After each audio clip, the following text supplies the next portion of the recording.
Hello दोस्तों, मैं उज्जवल आप सभी का अपना YouTube channel study with job वाला पर बहुत बहुत स्वागत करता हूं। आज हम लोग एनिशिएंट हिस्ट्री में वेद के बारे में पढ़ने वाले हैं। वेद जो है हमारे धार्मिक जो भी ग्रंथ है उन सभी में सबसे प्राचीन जो है वो वेद ही है। और वेद के जो रचयिता है वो महर्षि कृष्ण द्विपन्या वेद व्यास जी है। वेद क्या है? वेद जो है हमारे एक धार्मिक ग्रंथ है। उन धार्मिक ग्रंथों में सबसे प्राचीन जो है वो वेद ही है। यानी कि और वेद के जो रचयिता है उनका नाम महर्षि कृष्ण द्विपन्या वेद व्यास जी है। वेदों की संख्या जो है वो कितनी है? 4 है। यानी कि वेद की संख्या जो 4 है उनमें सबसे पहला ऋग्वेद, उसका यजुर्वेद, उसका सामवेद, अथर्ववेद, यानी कि 4 वेद होते हैं। और इन चारों वेदों को हम सम्मिलित रूप से किस नाम से जानते हैं? संहिता नाम से जानते हैं। यानी कि पूछेगा कि चारों वेद को सम्मिलित रूप से किस नाम से जाना जाता है, तो संहिता नाम से जाना जाता है। अब हम लोग एक एक करके चारों वेद के जो डिटेल्स है उनके बारे में जानेंगे। सबसे पहले हम लोग ऋग्वेद के बारे में जानते हैं। ऋग्वेद जो है उनका ऋग्वेद के रचयिता जो है वो है होत्री, यानी कि ऋषि होत्री द्वारा ऋग्वेद की रचना की गई है। ऋग्वेद में मंडल, सूक्त और बहुत सारे ऋचाएं पाए जाते हैं, दी हुई है। जिसमें सबसे पहले हम लोग मंडल के बारे में जानेंगे। मंडल यानी कि ऋग्वेद में मंडलों की संख्या 10 दी हुई है। ऋग्वेद में मंडल की संख्या 10 दी गई है। अब एक एक करके सभी मंडलों के बारे में जानेंगे। उससे पहले हम लोग ऋग्वेद में जो सूक्त की संख्या दी गई है उसके बारे में जान लेते हैं। ऋग्वेद में सूक्तों की संख्या 1028 है। यानी कि ऋग्वेद में सूक्त की संख्या कितनी है? 1028 है। लेकिन इन 1028 में जो है 11 बालखिल वाला जो सूक्त है उनको भी सम्मिलित की गई है। और ऋग्वेद में जो ऋचाएं हैं, ऋचाएं की संख्या जो है वो 10,462 है। अब एक एक करके दसों मंडल के बारे में तो जानना जरूरी नहीं है, लेकिन उसमें कुछ ऐसे मंडल है जिसके बारे में हम लोग को जानना बहुत जरूरी है। तो उन मंडलों के बारे में सबसे पहले हम लोग जानते हैं।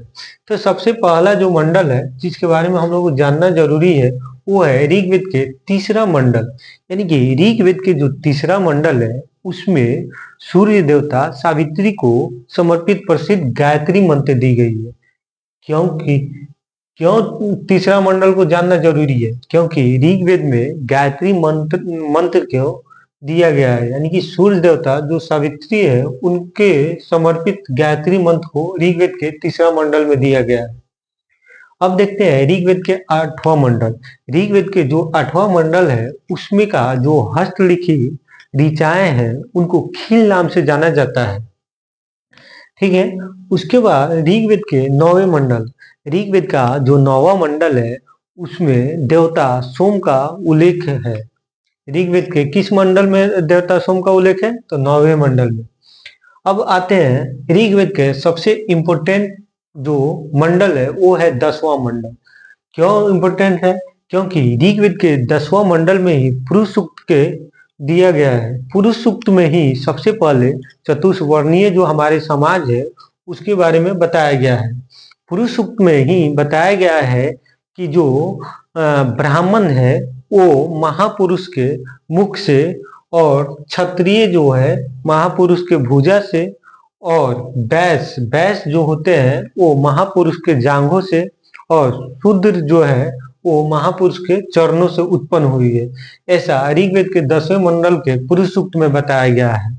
और उसी आधार पर आज हमारा समाज 4 वर्णों में विभाजित हो चुका है। लेकिन पहले जो था वो व्यवसाय के आधार पर ये विभाजन था, लेकिन वर्तमान समय में अभी जो जन्म के आधार पर ये जाति का विभाजन कर दिया गया है। अब आते हैं हम लोग यजुर्वेद के बारे में जानते हैं। यजुर्वेद के जो पाठकर्ता है उनका नाम है अर्धवायुर। यानी कि यजुर्वेद में हमें क्या चीज के बारे में जानकारी मिलती है? यजुर्वेद में हमें स्वस्वर पाठ के लिए मंत्रों तथा बलि के समय अनुपालन के लिए नियमों का संकलन है। यानी कि बलि का जो समय अनुपालन होता है उसके नियमों का संकलन किस में दिया गया है? यजुर्वेद में दिया गया है। यजुर्वेद में यज्ञ का नियम के बारे में बताया गया है। यजुर्वेद में ही यज्ञ के नियम विधि के बारे में बताया गया है। और एकमात्र ऐसा वेद यजुर्वेद ही है जो दोनों शैली में लिखा गया है, गद्य और पद दोनों शैली में लिखा गया है। यानी कि यजुर्वेद एकमात्र ऐसा वेद है जो गद्य और पद दोनों में लिखा गया है। इसके बाद हम लोग सामवेद के बारे में जानते हैं।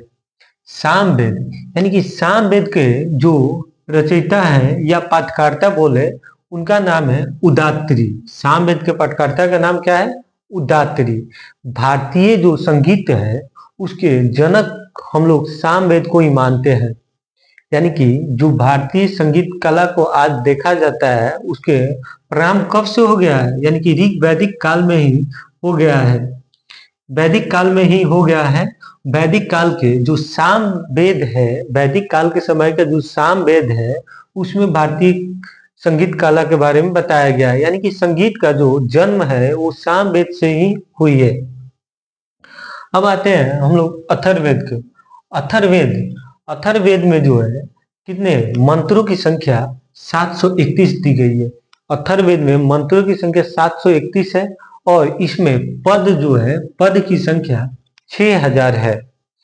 अथर्ववेद की विशेषता इस बातों के लिए है क्योंकि इसमें समान मनुष्य के विचार, अंधविश्वास आदि के बारे में बताया गया है। इस वेद में ही जादू टोना वगैरह के बारे में बताया गया है। अथर्ववेद का एक भाग है पृथ्वी सूक्त। इसमें गृह निर्माण, कृषि, उसका मार्ग निर्माण आदि के बारे में बताया गया है। ये रहा हमारा अथर्ववेद। और इस प्रकार हमने आज वेद के बारे में पढ़ा है। फिर हम लोग अगले टॉपिक में मिलते हैं। तब तक के लिए बाय, जय हिंद, टेक केयर।